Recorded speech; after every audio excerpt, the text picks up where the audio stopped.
ছোটবেলায় ভাবতাম কবে বড় হব, ইচ্ছে মতো চলবো, কেউ বকবে না, কেউ শাসাবে না।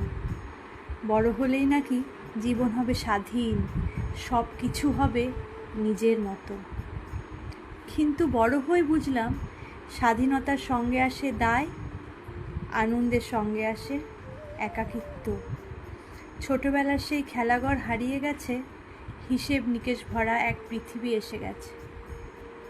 আজ মনে হয় ছোটবেলার সেই দিনগুলোই ছিল আসল বড় হওয়া, যেখানে মন ছিল হালকা, হাসি ছিল নিঃশর্ত, আর স্বপ্ন ছিল আকাশ ছোঁয়া।